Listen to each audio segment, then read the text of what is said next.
নমস্কার, আমি ডক্টর অংশুমান দে। অনেকদিন পরে একটি নতুন ভিডিও নিয়ে আপনাদের সামনে চলে এসেছি। কালী পুজো, দীপাবলির মরশুম চলছে, এরপর সামনে ছট পুজো আছে, তারপর জগদ্ধাত্রী পুজো আছে। এই সময়টা প্রচুর মানুষ আতশবাজি পোড়ান, আনন্দ করেন। তো তার ফলে হাত পুড়ে যাওয়ার বা শরীরে ছোটোখাটো বার্ন ইনজুরি হওয়ার সম্ভাবনা থেকে যায়।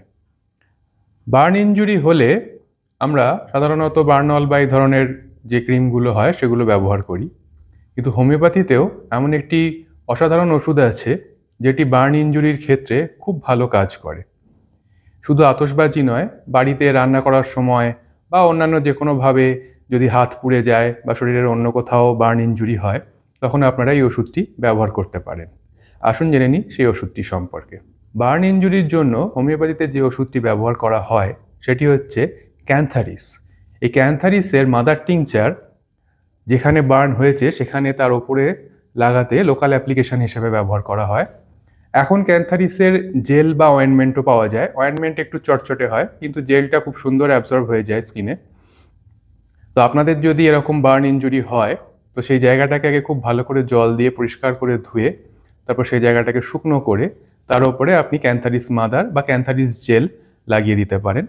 এর সঙ্গে ক্যান্থারিস 30 ওষুধটি আপনি দিনে 3-4 বার করে বা ডাক্তারের পরামর্শ মতো যেরকম বলবেন সেরকমভাবে খেতে পারেন।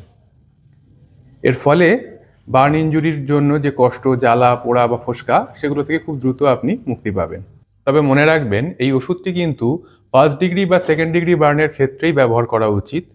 যদি 3rd ডিগ্রি বা ডিপ বার্ন হয়ে থাকে বা আপনার শরীরের অনেকটা অংশ জুড়ে পুড়ে গিয়ে থাকে, তাহলে সেক্ষেত্রে অবশ্যই হসপিটালে নিয়ে গিয়ে সেখানে বার্ন ইউনিটে ভর্তি করে তার চিকিৎসা করা উচিত। এখনকার মতো এই পর্যন্তই। ভিডিও ভালো লাগলে একটা লাইক অবশ্যই করবেন। আর আপনারা যেটা করেন না সেটা হচ্ছে সাবস্ক্রাইব করেন না। ইউটিউবে সাবস্ক্রাইব করতে কিন্তু পয়সা লাগে না। জাস্ট এখানে নিচে যে সাবস্ক্রাইব লেখা আছে তার উপর গিয়ে ক্লিক করে দিন। আপনারা সাবস্ক্রাইব করলে ভিডিওগুলো আরও বেশি মানুষের কাছে পৌঁছয় এবং সাবস্ক্রিপশন বাড়লে আমরাও একটু ভিডিও বানাতে উৎসাহ পাই। অনেকদিন পরে এই ভিডিওটি বানালাম, বিভিন্ন কাজে এবং ব্যস্ততায় ভিডিও বানানো হয়ে ওঠেনি। চেষ্টা করব এখন থেকে নিয়মিতভাবে ভিডিও আপলোড করার। আপনারা দেখতে থাকুন, চ্যানেলের সঙ্গে থাকুন, সাবস্ক্রাইব করুন। আমি আসবো আবার পরে নতুন একটি ভিডিও নিয়ে। নমস্কার।